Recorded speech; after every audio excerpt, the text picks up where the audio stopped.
Bienvenue to Bonjour Paris Live.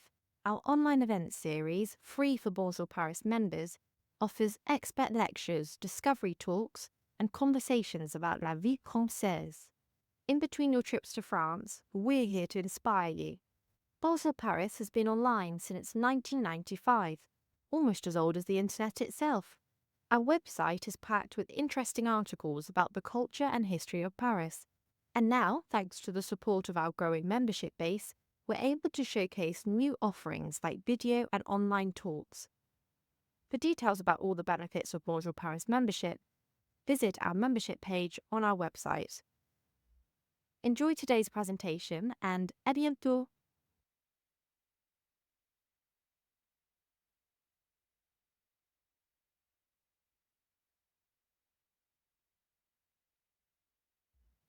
Bonjour, everyone, and welcome to Bonjour Paris Live. I'm Martha Sessoms, and thank you for joining us today for what should be another fun and really educational conversation with journalist Jeffrey T. Iverson. Now, today, we will be exploring the history of the place where Paris began. Everyone knows that this is where Notre-Dame is located, but Jeffrey will take us on a deep historical tour where we will learn about the island's Gallo-Roman history and then onward to the Middle Ages, when the island was the seat of power for all of France. Today's webinar is part one of learning about the cradle of Paris.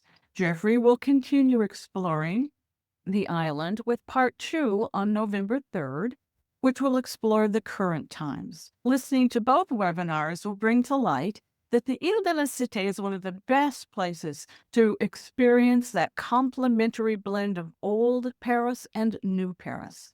Exploring the island will bring you face to face with both the ancient and the new, which keeps the Ile de la Cité lively and current.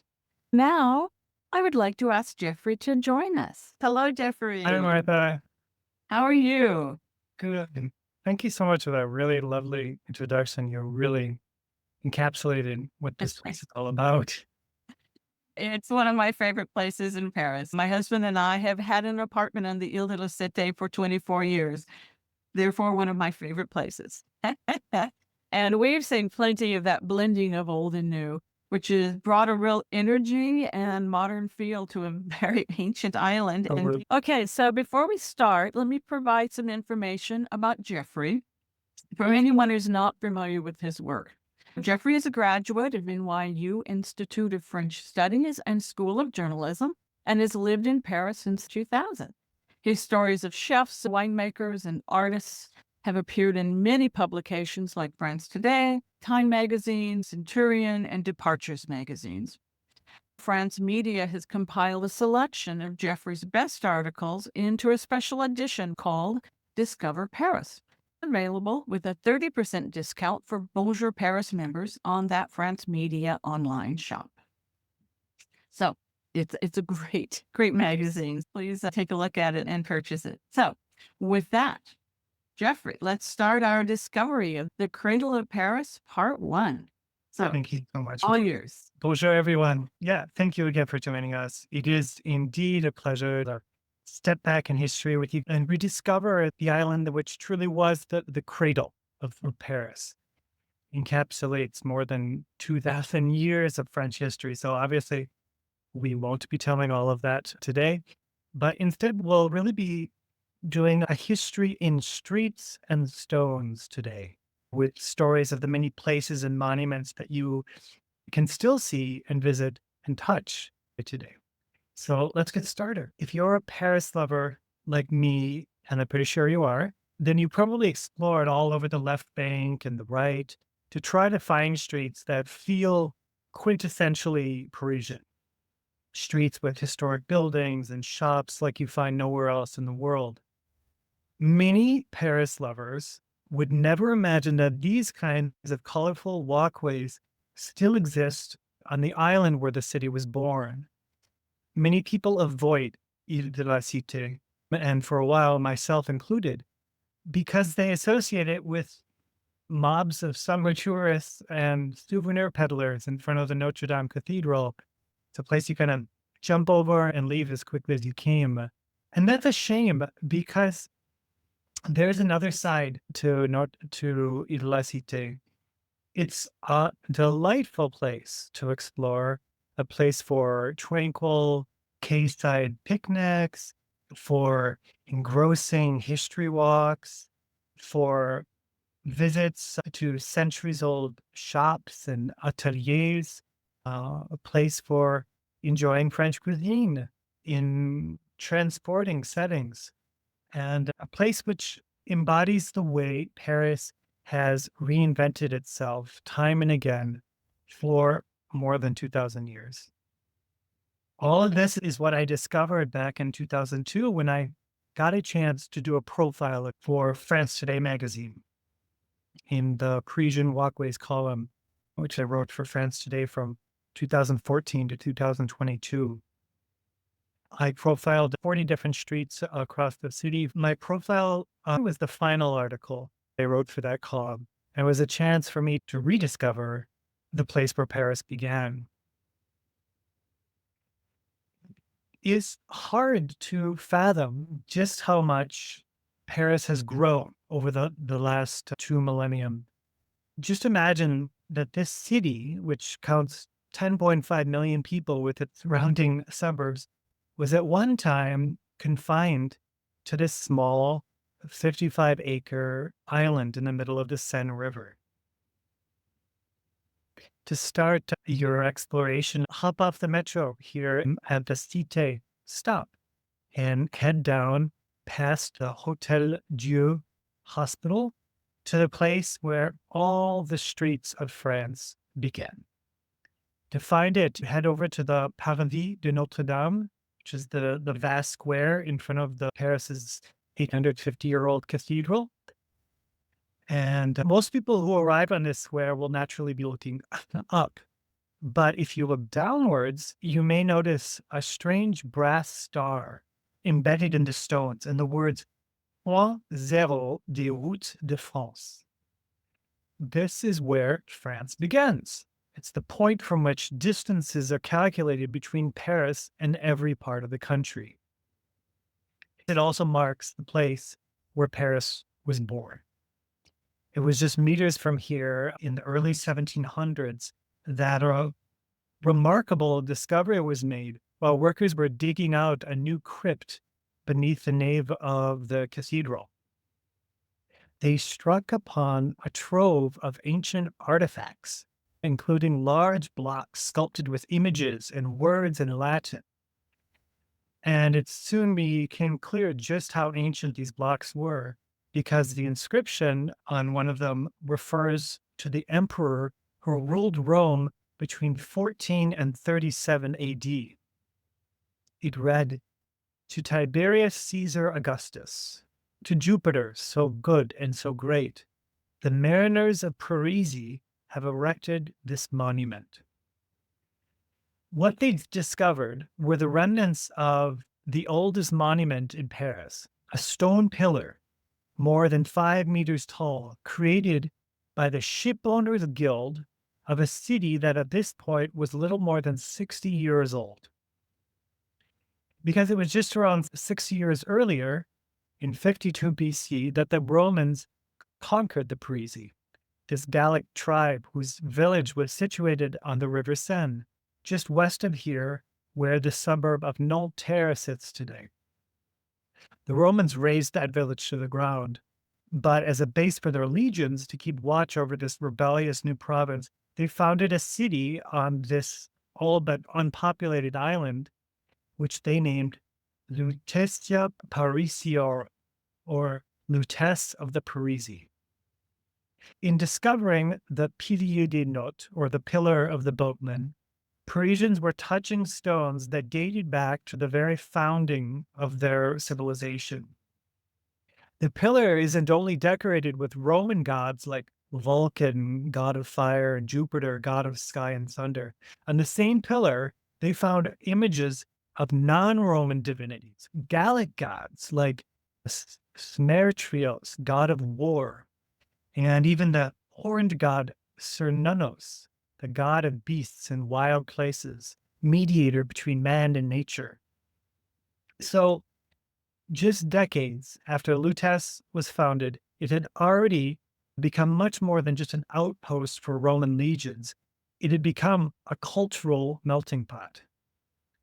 Laurent Deutsch, who wrote this history of Paris called Metronome, put it, the creation of the Pillar of the Boatman embodies the very moment in history when Gallo-Roman civilization was set in stone. Today, you can see the pillar at the Cluny Medieval Art Museum on the left bank. Just meters from where it was discovered, there's another place to see the early vestiges of Gallo-Roman civilization. Across the plaza, you'll find the Archaeological Crypt of Paris, which, if you saw my talk on Rue Saint-Jacques, I spoke about it. That this fascinating site dates back to the 1960s, when someone thought it would be a great idea to have an underground parking lot right in front of Notre-Dame Cathedral. They came upon the vestiges of an entire 4th century neighborhood. The dwellings, bathhouses, and former stone quays date back to the era when Paris was a Gallo-Roman port city, bustling with merchant ships transporting wheat and wine. For me, it was amazing to overlook what was once the actual stone quayside of Lutece when the island was smaller 2,000 years ago. The crypt has many maps and interactive installations detailing this whole history. We see how Lutece spread all the way up the hill of the left bank. And then we learn that around 2 centuries after its founding, when German, Frankish, and Alemanni tribes, the so-called barbarian tribes, became a real threat to the Roman Empire, the left bank was mostly abandoned. They took all the stones from their aqueduct and their forum to fortify and expand, which then truly became the heart of the city. After a barbarian invasion in 285, the walls were raised to reach some 7 feet high. Then 600 years later, the ramparts they used to defend against the Viking invasions around 845 AD, they were composed in part of restored portions of those Gallo-Roman walls. So the archaeological crypt is a fascinating way to immerse yourself in the deep history of Ile de la Cité. The vestiges of Gallo-Roman Paris can also be seen above ground in the layout of the island itself.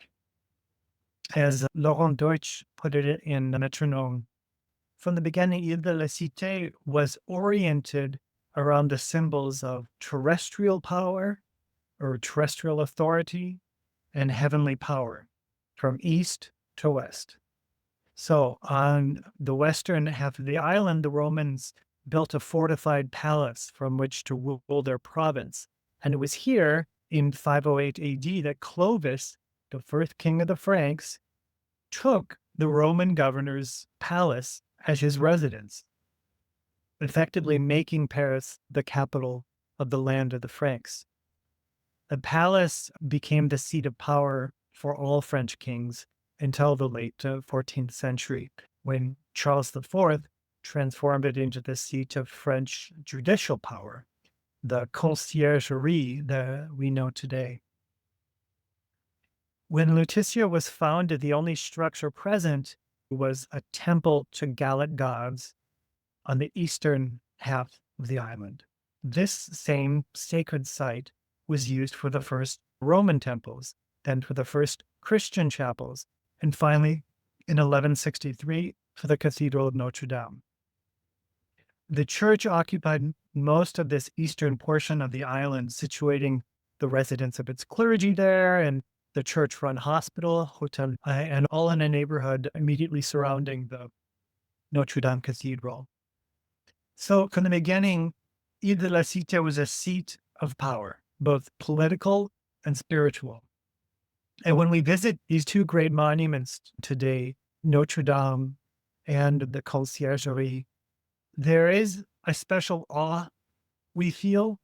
I think it must be related to the fact that they symbolize this period in history when this island was the most important, dynamic, powerful place in France.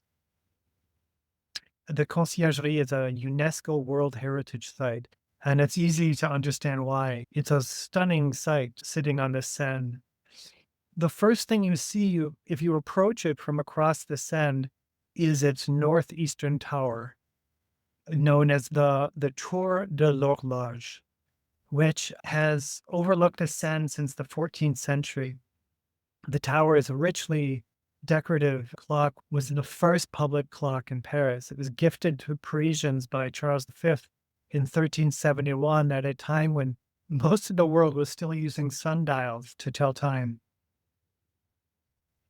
Inside the Conciergerie, we plunge into the Middle Ages as we step into the Salle des Gendarmes, the Hall of the Men-at-Arms, which dates back to around 1300. It's the largest medieval hall in Europe.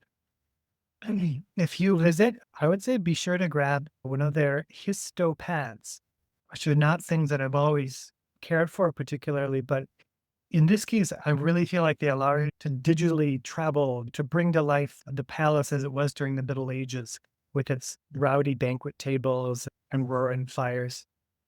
Be sure to also visit the kitchens, which are the oldest in Paris, built in 1353. They have these 4 enormous fireplaces, which would have been dedicated to each one to separate dishes, such as fish, meats, soups.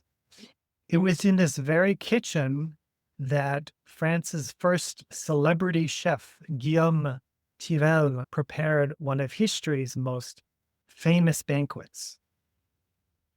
An exhibition last year called Paris Capital of Gastronomy was held in the palace and told the story of that meal, which was hosted here by Charles V on January 5th, 1378. His hope with his meal was to create such an extraordinary banquet that he would impress and gain favor with his guests, the Emperor Charles the Bohemia, his son, the Prince of Wenceslas, Count of Luxembourg, and the King of the Romans. We see them sitting together during the banquet in this 15th century book. The historian Bruno talks about this meal, and he says it represents one of the earliest recorded examples of gastrodiplomacy, using gastronomy as a diplomatic tool, a diplomatic weapon of sorts. The exhibition included a copy of the actual menu that Taillevent prepared. Taillevent is the author of the first French cookbook and had to use quite a number of his recipes because there was 30 dishes that were served over 3 courses, from oyster stew to stuffed pigs covered in gold leaf to boar's tail and roast mullet and safflower sauce. That exhibition finished last year, but there's still a lot to see at the Conciergerie. After the royal court moved to the Louvre Palace, the Conciergerie became the seat of justice. A prison was created here. And you probably know their most famous prisoner, Queen Marie Antoinette. She was tried and sentenced to the guillotine while she was imprisoned here during the French Revolution. But probably the highlight of a visit to the Conciergerie is the palace's chapel, the Sainte-Chapelle, which was completed in 1248. It is just simply one of the most beautiful churches in the world. It was built in this flamboyant Gothic style, and its chapel is twice as high as it is wide, decorated with 15 dazzling stained glass windows. It was commissioned by King Saint Louis, who is this extremely pious monarch who participated personally in the Crusades. During the Crusades, the kings of Europe were seeking to acquire the most famous relics of Jesus Christ. In 1239, St. Louis acquired from the Emperor of Constantinople what Christians call the Holy Crown of Thorns. St. Louis ordered the construction of this chapel as a kind of monumental reliquary to house the crown, as well as 21 other relics he acquired during the Crusades, such as a piece of the true cross and the Holy Lance, which was the head of the spear used to kill Jesus. The plaque that marks the location of his home 900 years ago actually doesn't even mention him, but rather honors these star-crossed lovers whose union Fulbert thwarted, his niece Héloïse and the philosopher and theologian Peter Abélard. Their illicit affair, which began under Fulbert's roof, ranks among history's most famous tales of forbidden love. Their story begins around 1115, when Peter Abélard was teaching at the Cathedral School of Notre-Dame. He was already famous as one of the most brilliant philosophers of the era, and today is sometimes referred to as the Descartes of the 12th century. The Canon Fulbert offered Abélard lodging in his home and the opportunity to tutor his niece and ward Héloïse, who was already famed as one of the most intelligent and educated women in Paris. The two fell in love. As Abélard later wrote in his Historia Calamitatum, the story of my misfortunes, under the pretext of study, we spent our hours in the happiness of love, and learning held out to us the secret opportunities that our passion craved. Our speech was more of love than of the books which lay open before us. Our kisses far outnumbered our reasoned words. When Fulbert discovered the affair, Abélard was kicked out of the house, of course, but the pair continued to meet in secret until Héloïse became pregnant. And they fled for Abélard's his home in Brittany. Abélard writes that they only finally returned to Paris to be married. So after our little son was born, we left him in my sister's care and secretly returned to Paris. A few days later, in the early morning, having kept nocturnal vigil of prayer unknown to all in a certain church, we were reunited there in the benediction of wedlock. Now, unfortunately, their story veers quickly from nuptial bliss to tragedy, because soon after Abélard is violently attacked by a group of men sent by Fulbert.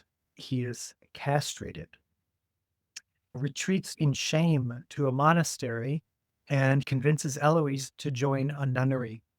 You'd think that this would be the end of their story, but instead of forsaking each other, they began a passionate correspondence of letters that lasted for years. As Héloïse wrote, "Love does not easily forsake those whom it has once stung." And Abélard wrote that 'tis 1,000 times more easy to renounce the world than love. If there is anything that may properly be called happiness here below, I am persuaded it is the union of two persons who love each other with perfect liberty, who are united by a secret inclination and satisfied with each other's merits. Their hearts are full and leave no vacancy for any other passion. Over the course of their letters, the language of romance made way for this erudite exchange about philosophy and theology, all in Latin. But their bond clearly endured. Abélard was also an accomplished composer, and he wrote numerous hymns for Héloïse's convent. The themes were religious, but sometimes evoked his personal story and tragedy, like his "Solace for my griefs, remedy for my pains is my harp to me." Though they spent the rest of their days apart, Héloïse and Abélard were finally reunited after death, and today their remains are entombed together at the Père Lachaise Cemetery in Paris. You can visit them in their final resting place if you want to, and you can visit the place where they first fell in love. As for the place where they were secretly married, historians believe that the church it refers to was most certainly the Chapelle Saint-Agnon, built in the Canon's Quarter around 1116 on the order of Etienne de Galonde, who was then the royal chaplain to Louis and believed by many historians to have been the maternal uncle of Héloïse, Fulbert being the paternal uncle. More than 20 churches and chapels covered Ile de la Cité at this time in the 12th century, but only one survives today, and that's the Chapelle Saint-Agnon. It's a short walk from 9 Quai des Fleurs. It's situated at number 19 Rue des Ursins. You walk past the Rue des Chantres, which is one of the narrowest streets in Paris, and then you continue down the Rue des Ursins until you reach number 19. There you'll see these two ancient stone pillars and a cross, which formerly marked an entryway to the chapel from the street. The chapel itself is closed to the public today. But fortunately, the Catholic Church created a YouTube tour of the chapel a few years ago to give us Paris lovers a chance to see the interior of this unique example of medieval Roman architecture. This is the style that preceded Gothic architecture. The remaining decor on the wall is a window into another era because you don't just find religious sculptures and themes in these chapels, but you also find animals and fantastic creatures.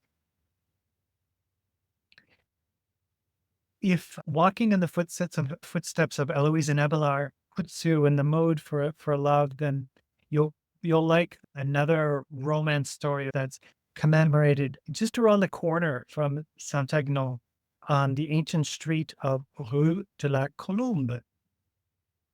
You continue just a few steps down Rue des Ursins, which long ago was called Rue d'Enfer, Hell Street, a deformation of an even older Latin name, Via Inférieure, or Lower Street. Rue de la Colombe already had its name in the 1200s. With its cobblestones and teetering buildings, it's one of Paris's most atmospheric walkways. A sculpture of two doves evokes a legend for which the street is said to have been named. Around 1225, a crumbly one-story house inhabited by a sculptor and a couple of tamed doves collapsed here, and the birds were trapped under the stones. When the male dove managed to escape, he began returning daily to feed his mate. That loyalty inspired the neighborhood to help sort through the rubble until finally the female dove was freed. You might notice just a few steps away from here, in front of number 5, what resembles a crosswalk traced across the cobblestones. And in fact, it is a reminder of a discovery that was made here in the late 19th century, underneath the street. This is the outline of the former Gallo-Roman wall that had been built to fortify the city against the barbarian invasions, which began in the 3rd century. Remarkably, in 1899, they found that it's still there and preserved underground. That's not the only example of a vast city works project that we can still see. If we head to the western tip of the island, we'll discover some of the masterworks of Paris's first real urban planner, Henry IV. In 1607, Henry IV launched a series of urban renewal projects to spruce up Paris in the aftermath of the wars and religion. At the time, Paris's bridges were crowded, dangerous, and entirely built over. If you've seen the movie Perfume, Story of a Murderer, you see these images which give us an idea of what they looked like. The first thing Henry IV gave Paris was a much-needed Pont Neuf, new bridge. It would traverse the western tip of the Ile de la Cité, supported by these two small islets there. Now, Henry V would then have the fine idea to enlarge the island and transform the former gardens of the Palais de la Cité, of the palace, into this bustling triangular commercial square. And that's the Place Dauphine. Unlike the aristocratic Place des Vosges, Place Dauphine would be the square of common Parisian artisans and merchants. Their shops would overlook both the square and the quays of the Seine. Soon the Quai de l'Horloge and the Quai des Orfèvres were lined with craftsmen. Quai de l'Horloge means Quai of the Clock, and Quai des Orfèvres means Quai of the Silversmiths. Today is not the newest bridge in Paris anymore. It's the oldest, but it's still standing. And so is Place du Dauphine, still in its original configuration. Along the quays, you can still see the former ateliers of famous craftsmen, including that of a Swiss watchmaker whose clients were kings and queens. That was Abraham Louis Breguet, who founded his company in Paris in 1775, right here on 39 Quai de l'Horloge. He spent his entire career there. And it seems, like destiny that the creator of horological masterpieces would be situated on the Quai de l'Horloge, named for the Conciergerie's clock tower just on the quay. Today, Breguet is based back in Switzerland, but in recent years, the craftspeople there seem to be in a nostalgic mood because they keep coming out with these special editions on their double tourbillon watch. On the backs of these watches, they include engravings which depict Breguet's original address, like this one where you can see the entrance of the Place Dauphine. One of Breguet's most famous clients was Marie Antoinette. The most famous timepiece that Breguet ever made was a watch that today carries her name. The Breguet number 160, La Grande Complication, was the 160th watch designed by Abraham Louis Breguet, and it's believed to have been commissioned in 1783 by the Swedish Count Axel von Fersen, a lover of Marie Antoinette. Unfortunately, she was executed before she was able to receive this gift, but she certainly would have liked it. It's been called a poem in clockwork and the Mona Lisa of watches. It contained every watch function known at that time, including a perpetual calendar which knows if it's leap year or not, a thermometer, and even a shock protection system that Breguet invented called the parachute. In 1983, the Marie Antoinette watch was stolen from a museum in Jerusalem. And in 2005, watchmakers from Breguet, supported by the Swatch chairman, Nicolas Hayek, were commissioned to make a multi-million-dollar copy of the watch from a reproduction that took 3 years to create. And 3 years later, they presented it to the public in this oak case that was made from Marie Antoinette's favorite tree in the gardens of Versailles, which died in 2003 during a heat wave. Luckily, the original watch was actually recovered in 2007, and it's today valued at $30 million. So for all these reasons, there is something strangely exciting about being able to stand today in front of Breguet's former at number 39. The watch journalist Jack Forster once wrote, "There's hardly a cobblestone in the city that hasn't 100 tales to tell and more, for both Breguet fans in particular and students of the history of horlogerie in general, remains a unique and very special place." And it's true, the stones, they have thousands of tales to tell. So deep and rich is the history of this island. And what's more, they keep accumulating new stories as old monuments are saved and restored to live another century, and shops are shuttered and then reopened under new ownership. The surrealist writer André Breton once wrote that if Paris was a woman, it would be its body, and the Seine would be its flowing legs, and the triangle at the Place Dauphine would be the original womb from which everything was born. And so in a sense, it's true that Ile de la Cité has always been a place of birth and rebirth. Even in 1920, Breton, called Place Dauphine the most secluded, eerily quiet square in Paris, yet today it's bustling with cafe tables and pétanque players. Breguet may have left long ago, but There are still amazing artisans working on the Quai de l'Horloge today. There are still ancient streets with fascinating histories that continue to be places where Paris lovers can come and create memories of their own. I hope you'll join me in 2 weeks when we visit the artisans, shop owners, and restaurateurs who are making Ile de la Cité such a fascinating and welcoming place to visit today. We'll also learn about Notre-Dame's amazing rise from the ashes and explore the island's monuments, quays, and gardens. Well, I hope to see you guys then.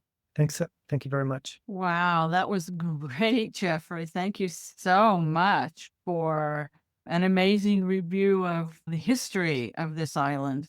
We're getting lots of likes and thumbs up and hearts. So our participants who are listening in loved what you said too.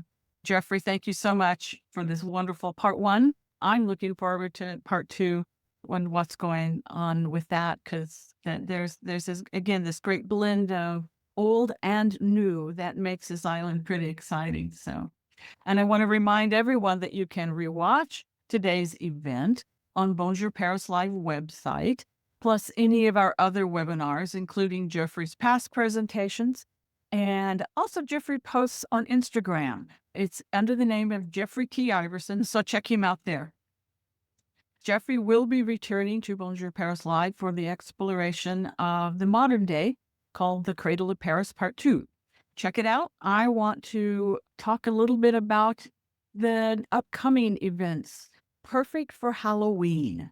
It is called the Cemetery Crawl, Unearthing Parisian Legends. Stuart Ross will take us on a virtual crawl of several of Paris's cemeteries and the people buried in them, like the painter who sketched Marie Antoinette on her way to the guillotine, and the inventor of the can-can, plus the sixth-generation family of French executioners. Thank you again, Jeffrey, for the great information about Ile de la Cité, Part 1, and we hope to see everyone for Part 2. So, from all of us at Bonjour Paris, see you soon.